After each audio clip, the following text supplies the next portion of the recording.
So Warzone Mobile's closed alpha just started and people are already starting to talk about what the current version of the game has to offer, how it compares to Warzone on PC and consoles, and even sharing screenshots and gameplay.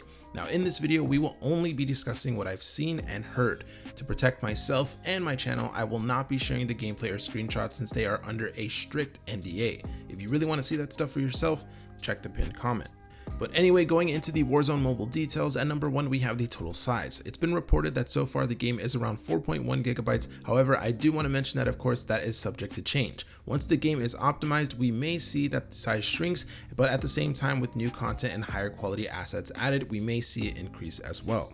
Number 2, we have FPP Only. So far the closed alpha is FPP Only, meaning that this will be the first true FPP Only Battle Royale on the mobile market. Again, things can change, but so far it's looking that way, which is great news for fans of the original Warzone game and for FPP fans. At number 3, we have the Gulag is confirmed. Some images and stuff have leaked like we mentioned earlier, and in those we can clearly see that the Gulag mechanic from the original Warzone is here in the mobile version too. For those unfamiliar with the Gulag, basically when you first die you get a second chance to earn redeployment into the Warzone. You get put into a 1v1 fight to the death, and if you win, then you get to jump back into the action. At number 4, we have the engine and the feel of the game. Now there's conflicting info on what engine is being used for Warzone Mobile. I've seen a lot of speculation though on it being the original Infinity Ward 8 engine that's heavily modified for mobile.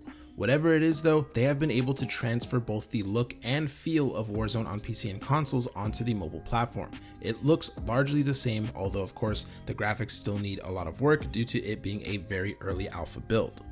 At number 5, we have these sounds. The knockout sounds, the gun pickup sounds, the announcer, all of this stuff is brought over from the original Warzone. Like we've mentioned in previous videos, they're aiming to recreate the Warzone experience for the mobile platform, and so far they've done an excellent job.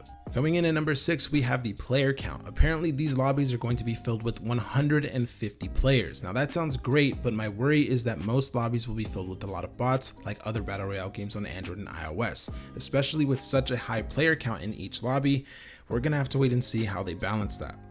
Number 7 is the map. We've long speculated it's going to be on Verdansk, and now we have 100% confirmation that it is. So far from everything that I've seen, the game takes place on the same or similar version of Verdansk as the one that originally shipped with Warzone on PC and consoles.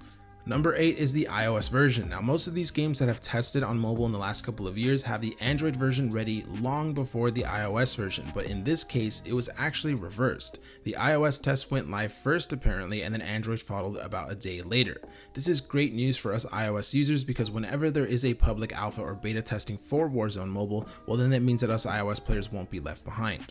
At number 9, we have missing executions. One cool thing in Warzone was executing enemies from behind with a melee attack.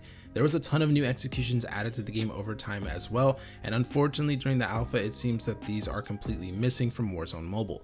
I wouldn't be surprised if they added it in the future, but for now it's currently not there.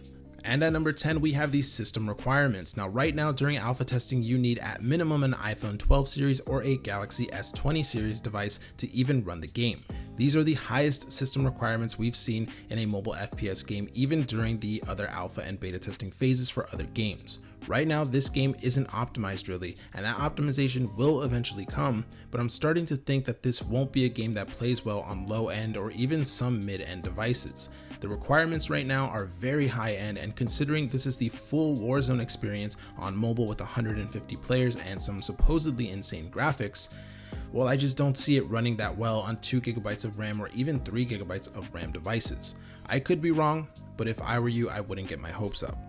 But that is everything you need to know about the current alpha testing for Warzone Mobile. If you enjoyed this video and you want to keep up to date with the most recent Warzone Mobile news, then make sure to go ahead and like the video and subscribe to the channel as well. But with all of that being said, thank you for watching, stay safe, and I'll see you in the next one.